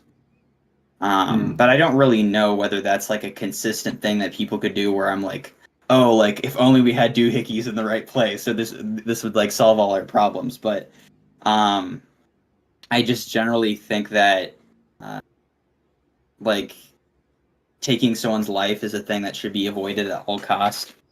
And I never think, like in terms of how I think of it, like the phrases that I say in my head, I don't think people deserve to die, right? I think if this person dropped dead right now, like the world would be a lot better place. But I don't necessarily even want them to suffer. I don't want their family to suffer. I don't want all this different stuff to happen. Gotcha. So I think what I'm hearing is like there's exceptions, like there's might be some utility to unaliving someone. And Yeah, or war on yeah. occasion. Okay, gotcha. Let's go to like the simplest example. Someone's walking down the street, just punches them in the face, and it's fatal. So, what's your emotion regarding that? My emotion? Mm-hmm. I would just feel kind of. I wouldn't say like even sad. I would say like, what's it called? It would just be like, I don't know, like the motivations of the guy are like not even clear, right? Yeah, no context. No context. Yeah, I'm just not a big fan of violence. I would probably be jarred because I would be seeing this, right? This would be live footage or me personally seeing it. So I'd be jarred by that. Seeing a dead body, seeing a person witness that and do that, that would be a really profound experience that I don't know if I would want to experience myself. Gotcha. And what do you think is underlying this feeling? Why are you feeling the way you feel? I think that I'm feeling the way I'm feeling. I guess like my structure of my responses to things, I think, are purely dictated by, as far as I know, right, the material world and the material conditions within my brain, right? A combination of the interplay between my body and my brain in terms of memories, which take the physical form of patterns in like the different tissues, right? The lightning that is the electricity between my different neurons, and this programming and genetics that's come through. That's what I think causes it. But at the same time, that doesn't have a lot of explanatory power in terms of like a specific like why, right? Yeah. It only gives like a vague direction of where I think it comes from, but it doesn't have like a very good explanation of what's going on. And I think that's because as we investigate neurology and stuff more, we're gonna figure out what's going on, whether that's like in the brain or something deeper. I wonder if there's, excuse me, voice is going weird. I wonder if there's something above that level, like, like maybe I can. You mind if I share what's alive in me right now? Is that okay, Josh? Yeah, sure. That's Okay. really chill. If I were to witness somebody being unalived, I think I'd have similar feelings to you. I think I'd probably be in shock, depressed, maybe saddened, whatever. And I think the reason I would feel that is because I want fairness, right? I want fairness, and I want maybe justice, maybe like if the person got away, right? Is there something along those lines for an underlying reason to your feelings? Oh, like fundamental values? Yeah. Honestly, I'm in terms of stuff that I would point to, I would point to like specific values that would be a little bit different, but at the same time, what's it called? Yeah, I guess what I care about is well-being and like well-being. Yeah, I guess well-being is like the fundamental thing, right, that I care about. Gotcha. Yeah. But except that well-being is very vaguely defined, I just generally think it's like, how do I put it? Sort of not joy, right? Not happiness, but this specific kind of stability where people like have a reason to live and keep on living. Almost like safety in a way, right? It's a kind of safety, but it's specifically a combination of physical outside stuff and also in the head, right? There's mental well-being and physical well-being, right? For example, you can have an enlightened monk that's being hit from all sides and he doesn't care, right? To a certain degree, which is an example of a certain type of mental well-being in a sense, right? But physical well-being, not so great. I mean, you could also argue that the mental well-being is like a person who has like mental well-being would fight back or something like that, but that's still like a subjective opinion. It's still really up in the air. It's kind of like utility. It's not very easy to measure. Gotcha.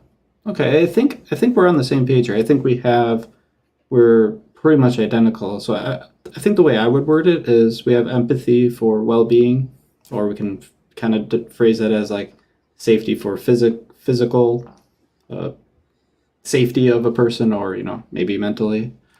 And Yeah. I think that's really for me anyways, and maybe it's for you, maybe it's not. You can tell me if it is, but that's really what's supporting the claim that being a patient person, and kindness, is a good thing. Oh, absolutely. That's the reason why I care about those specific attributes being present among as many human beings as possible, is specifically because of the preservation of well-being for as many people as possible. And I guess like when we get into like niche utilitarian examples of like, well, what if the few suffer so the many can survive? And like the thing about that situation with like I remember there's a specific example of a story where they would like torture this baby, right? And that like ensured that everybody else would have a great life. But in reality, the way I see it is that people's lives are ultimately, how do I put this? Like they find out, right, eventually about this instability, this flaw in the system where people get hurt. And we have the impulse to help other people to resolve these conflicts in the system. And it creates inherent instability that leads to the downfall of society, right? At least that's what I think, right? This is like a heavy anecdotal theoretical thing. But in my opinion, I think we should get to a place where like everyone in society can be confident that they're not the next person to be like, arbitrarily taken in to serve this like terrible subset of society, right, in order to better everyone else. Like it's like the brutal like collective utilitarianism kind of society, right? Everyone's like, oh, like stuff is safe to a certain degree, but what if I'm the next person on the chopping block? And that stress goes through the whole population, and eventually that could lead to a change in the guard, right? And I don't think that like if people know about it, if people end up knowing about it, even if it's hidden, people can end up knowing. But that stress, right? That insecurity, that interferes with well-being. So I think it's important to create a society where people don't feel like they're next up on the chopping block, and that's not really a possibility unless they choose to be in like service of everybody else. I volunteer as tribute. So true. I got a question for you. Imagine there's a trolley. Mm-hmm. And there's 2 tracks. Now, you've heard this a million times. The trolley. I mean, I have, but if you want me to answer it, I will. I think you already did. Yeah. Yeah, I mean, the thing is that, in a sense, right, with that trolley problem, I would still support turning the lever, right? Action over non-action? Yeah, action over non-action, for sure. Because it's kind of like having, yeah. It's just like, either way, I mean, the way I think about it is actually at a visceral level to a certain degree, right? Like either way, you're going to be traumatized. You're going to be seeing the bodies of people dying, right? There are going to be people, granted, who are going to be run over. And like, I guess for me personally, right, I know that I would feel less guilty if I pulled the lever. Did you try to make a decision to do something, even if it turned out to add up wrong? Yeah. I would feel guilty either way. I would like my whole life be like, I should have, could have, would have. If that would end up happening, it would happen either way. So rather try something. But hopefully I would be able to get into a headspace where I would be able to understand that regardless of whether I made a mistake, I should still move on with my life. Have you always had these beliefs? What kind of led you to start building a worldview like this? I guess there's a lot of factors that came into play, I guess. At first, I was really not thinking things through at all. I used to think that the world was like completely justified and that suffering and punishment basically existed just because, in a sense. Not that they were like unjustified, but that they were justified in and of themselves, right? That suffering happened to bad people, and because good people did bad things or something, and that's why good people suffer. And all this different stuff happened. But now I started sort of evolving and thinking about, I care about the people in my life. I care about more than just the people in my life. Like, what do I want to do about it? And so over time, I got interested in different stuff around social movements, philosophy. And that's kind of where I am now as a consequence of all that. I can't gesture to specific events or different points in the evolution of my morality. Mm-hmm. Although I will say that at one point, I was like a purist in a specific way, or like a moral purist in a specific way. I don't know if that's the correct terminology, but I was like, if you take part in something bad, no matter whether that's a choice between two evils, that makes you a bad person, right? If you take action, right, in a situation where both things are bad, that makes you a bad person. You have to refuse. You have to not be part of that situation. And I guess that sort of changed over time because I thought about things like voting, right? I thought like both candidates were really terrible in a lot of ways because of the way the United States I opened up a can of worms. Yes, there's so many things I want to hear from you. Yeah. Let's chat sometime. You can help 2-Day David build a world from scratch, and we can kind of figure out how we get from point A to point B on that. Because I like the idealism. I'm curious to see if I had more time to ask you some more questions of what about this, what about that. But we're running out of time on the show, and I do want to get to our last caller here. And so thank you so much for coming up. And if you haven't watched the show The Good Place, I think you'd really like it if you haven't watched it. Yeah, I'll check it out. I've already seen part of it, but I think I need to see the second season. It's pretty hilarious. It's worth it. It's actually absolutely. It ends well. Anyways. Before I kick you off stage, just one last question. What did you think of the conversation? I guess I thought of the conversation is yes, the question that you think of, which I liked, but I felt like it was generally I feel like there could have been, I don't know, I feel like there could have been a certain amount of pushback that I would have enjoyed more, but this is just because I hang out on this server way too much, so I'm used to a lot of adversity from other people. But yeah, I enjoyed this conversation. I'm glad I thought through what I was thinking about and the connections to different part of my morality. And yeah, I hope y'all have a great day. All right, you too. Thank you. Thanks, Jess. All right, bye. All right. All right, we got him up here. what's going on there.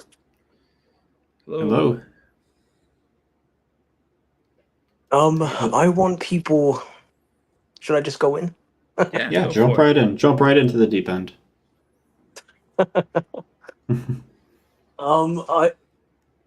I don't understand morality. I don't understand the hype around it. I think people should accept a system of preferences rather than morality. I don't believe in good and evil. I don't think they exist. I think all that exists is, what you have a greater liking for. And I think that would create a more harmonious, cohesive society. Oh, interesting. For preferences, what props up preferences? What holds them up? What holds them up? Yeah, how do we form them? How do they get there? Yeah, they're typically, emergent, natural inclinations. Okay. Help me out here. Is it does that mean kind of like a feeling that someone gets and then they kind of get that preference based off that? Is that what I'm hearing? Yeah. Okay. It emerges primarily from experiences, external experiences, sometimes internal. But yeah, it's experiences that you have with the world around you, with your surroundings, and then you inadvertently build a system of preference, Okay. and that system of preference changes all the time. Yeah, it's dynamic, and Do whereas people you have this, yeah. do people build their morality based off these preferences? Um, no, morality is just a social construct. Um, Whereas a system of preference is something that is Okay. biologically innate. Okay. Like the brain, I don't believe the brain can comprehend a good or evil. I don't think that's real. These good and evil is just a social construct. It doesn't actually exist. Okay. That's what I personally think. Yeah. Do you think there could be preferred preferences? And it's a redundant, but I think you get what I'm saying. Yeah. It's a preference is just a greater liking for, right? Mm-hmm. So you obviously have, you'd obviously rank your system of preferences. You'd have, preferences that you have a much greater liking for than others. And then there are preferences that are non-existent within your system of preferences. So yeah, it's I think it's a much more better alternative. And when two preferences collide and they disagree with each other, what in this worldview, I mean, what would you do to sort that out? Debate and discussion. Whichever is able to, yield more people on their side to get more people to agree with them. That's probably the only way. It's discussion and debate,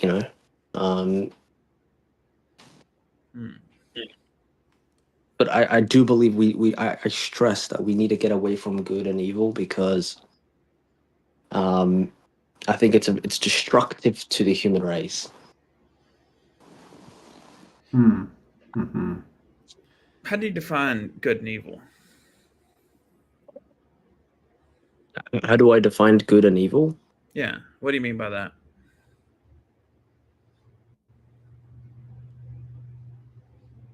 Well, I mean, how would you define it?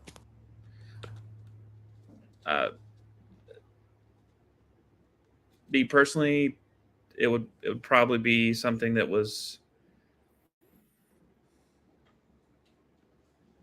stance independent good versus stance independent bad. I think it depends on. I mean, it depends. Your statement was you think we should get away from it, and I'm just trying to know what you mean by get away. So, what are we getting away from? Yeah. So good is like morally right, and evil is like morally wrong, right? That's like good and evil. I'm just saying like we should get away from like this idea of like things are morally good and things are morally bad. I think that things are just as they are, and they don't have this attribute, that some things are good and that some things are bad. No, it's just that things are just they are, and you have a greater liking for certain things, and there are things that you don't like, and there's things you like. That's really it.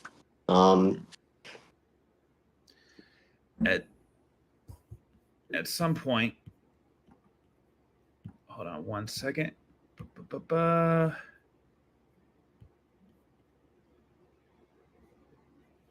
You okay, David?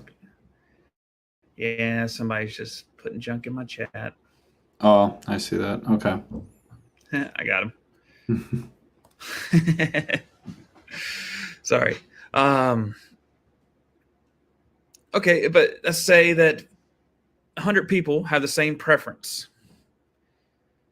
I mean, Okay. are we just doing semantics at this point? That things that go with that preference or against that preference would be good versus not good? No, it's not semantics. Because you are if somebody claims that something is good, they believe that it's morally good, right? And that we all should follow it, right? But I think that there is no good, right? It's just that you have a greater liking for something, right? And that's fine. You can have a liking for something, right? Mm-hmm. But that doesn't mean it's good and that we should all follow it. You know, that's where I'm like, oh, wait a minute, that's kind of weird. Because why else would you label something good, morally good, unless you want others to also follow it, right? How would your life change if we did enact this mindset, How would our lives change? or your life? How would my life change? Mm-hmm. No, this is how I view the world. I view as, you know, and it's I realize there's less conflict, there's less bickering, there's less animalistic tendencies. There's less factions, there's less I'm right, you're wrong, I should kill you for that. There's more like, oh well, okay, I can see why you're into that, or I can see why you like that, and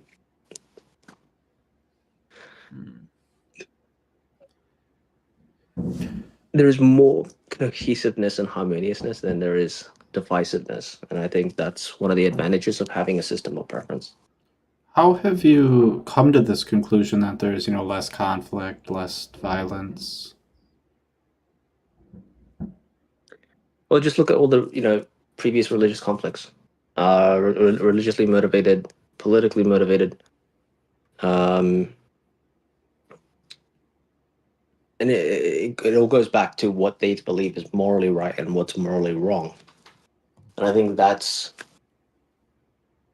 dangerous. I think it's dangerous to have a transcendental moral authority, because my transcendental moral authority says this is wrong and you're doing the wrong, so I'm gonna go kill you for that. And it's versus my system of preference, which is like, okay, you like this, but I don't like it, but you like it. I can see why you might like it, and I choose to disagree with it. I don't like it. I can live my own life here, and you can live your life over there, and that's perfectly fine. I think, generally speaking, I'm picking up what you're putting down, and I think I'm kind of agreeing with you. I would like to know, do you think that someone who has these beliefs of preferences as opposed to, absolute moral authority, can there be conflicts and wars and, bad things happening like that?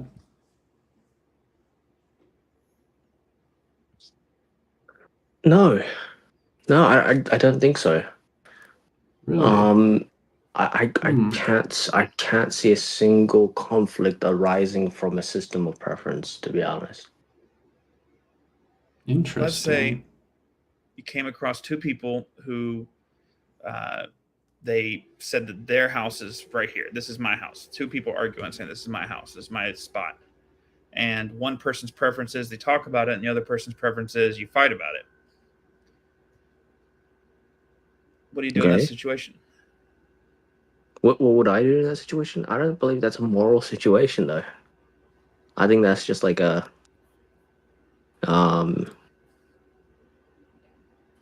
communication barrier. Like I'm not. I don't believe that's a moral dilemma.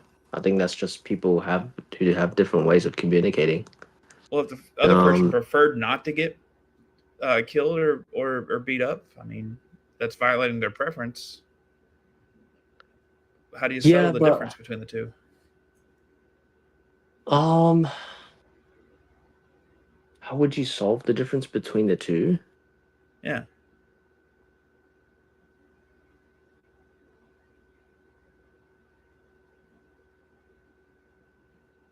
one prefers to fight it, one prefers to talk it. I mean, like, if somebody's gonna swing at you, you're gonna defend yourself. So it's like, it's just, it's just a natural response to it. Um, uh,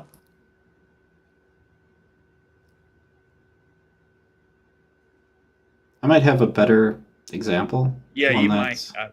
Okay. Go for it. So let's Go say for there's this island, just off the coast of California. Nobody ever spotted it before. It's huge, and nobody ever saw it before. And Canada happened to see it flying over a plane, and it made news. But nobody went to it, and people in the U.S. saw it on the news, and they're like, "Whoa, that's cool. Let's go get it." And two people, one from Canada, one from the U.S. They go to this island and they get there at exactly the same time. And they both have, let's say we're 100 years in the future, and we both have this kind of opinion preferences based society. No morality, no moral authority. Could there be a war started over this island?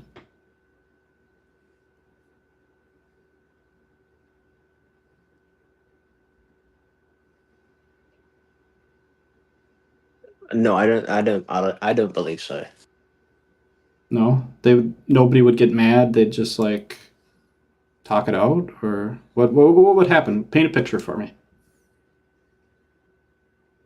It's definitely difficult to predict, but I don't believe there would be conflict.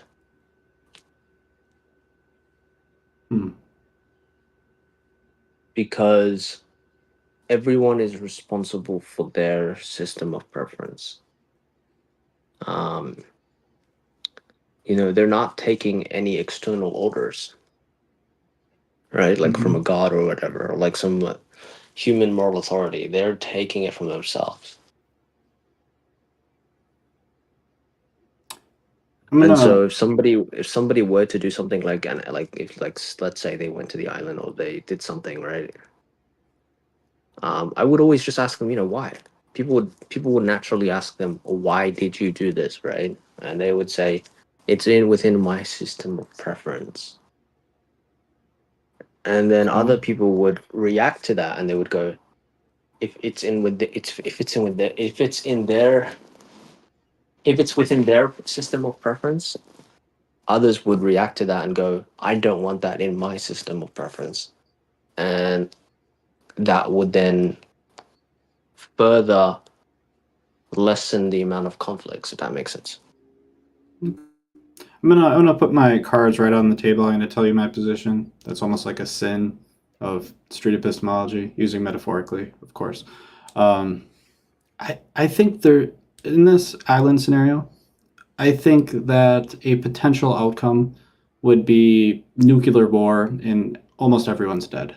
I think that's like a possibility. I mean, that's the nuclear option. I mean, it could be just, a few people get killed or something. Or maybe they could work it out. They could talk it out, right? I think all of those are like possible options. In this scenario, how could we figure out, like, if this nuclear option, people fighting over it and going crazy, how could we know if that were to happen, or if, there really wouldn't be a conflict? How would we know for sure, for certain? Yeah. Look, there may be some, conflicts at the start, right? But the thing is, this system, as it progresses, it will naturally lessen the amount of conflicts. Because people will react to these situations and they would say, you know what, I don't want this in the future. And so their system of preference will change. And then over time, you'll have like a more of a harmonious society as a result. So there may be some conflicts at the outset, but, over time, it'll definitely get more harmonious.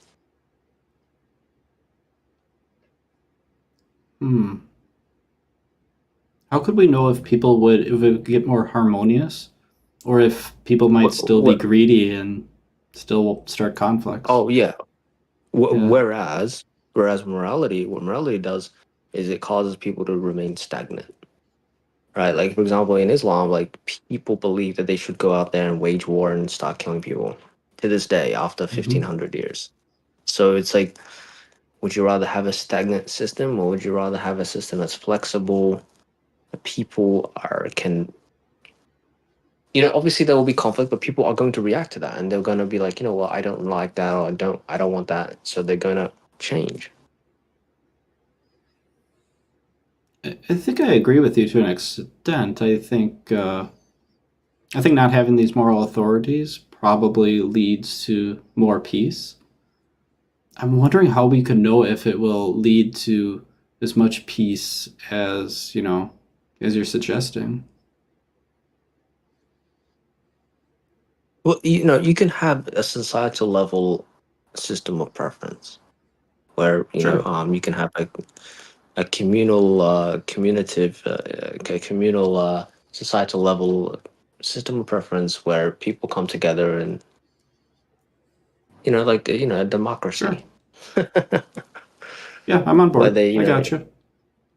where they all, say, what, this 80% prefers this, and then, they go along with that. And the likelihood of that 80% wanting war is very slim because they are aware of the consequences. So, What if they're like 50-50? Is that a possibility? a possibility of 50-50. Sure. I mean, obviously, mathematically, yes. But This guy knows math. I love it.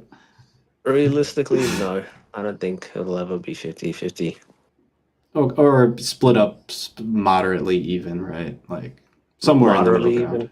Yeah, anywhere between Something 40 like and what's 60. happening in America today with the divide between like Democrats and Republicans. Yeah, sure.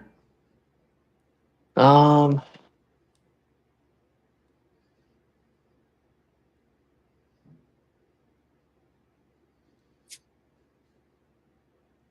Not anything. Not anything major. Not anything that's foundational. Like, Really? the foundational preferences. So all these Maybe on, like, all these issues that like divide America politically, we got all these political issues. Like every one of them would be solved. Like,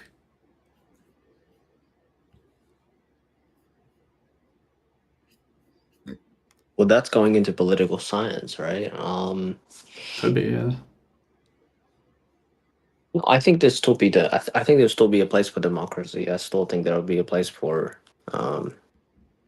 some of these existing systems, but no, people will definitely disagree. And I think that's why it's important to have a democracy and things like that. So, and law and order. I believe in law and order. I believe in but I believe that law and order should be built on a system of preference, rather than, oh, God said so. Yeah, I mean, I dig it. Yeah, I've kind of matured on the idea is that, but people who say that God gives morality, it's subjective morality. It's just God is a subject who has free will and choice in this paradigm, and then God chooses what's good and bad, and it's his preference, and he just has the biggest stick. Like he can hurt the most people, and or he can enforce his rules more than anybody. And really just the shift down from that, if God wasn't a factor, you would just have whoever has the biggest stick on earth. But at least you have a chance for democracy. At least you have a chance to advocate for what people want prefer for human experiences. We can try to have as much on there. So it's to me, it almost sounds like similar worldviews. Morality is essentially just in line with the preferences of the most powerful. and then that way God's the most powerful. So whatever He says is morality. That's kind of how I interpret it. But we're a little bit past time here ad nauseum, and I really appreciate you sharing your stuff with us. Any no worries. questions you got for us, or could closing remarks that would be clippable and go viral? Not really. I just came in and winged it, but no, not really. But yeah, thanks for the time, man. Absolutely, appreciate you coming up. All right, see ya. All right. Absolutely. See ya. All right. That was fun. Yeah. What'd you think, Interesting David? discussions. I like talking about things. Like it can be stiff trying to just do straight street epistemology. It can be jolting in a lot of ways if people aren't playing along, so to speak. If people aren't like understanding that that's the goal. I mean, building trust is hard. Trust on the internet's even harder. Trust on Discord's probably the hardest. And so, like, I get a lot of the kind of objections to the or questions about the forum or whatever. And honestly, we didn't do a lot of street epistemology tonight. We kind of veered from a lot of it in a lot of ways. Like we kind of just had discussions about discussions and answered a lot of questions for people. And I'm okay with that. I see somebody in the audience raising up. We're going to have we're done. cut it out for now. Come out for next week, though.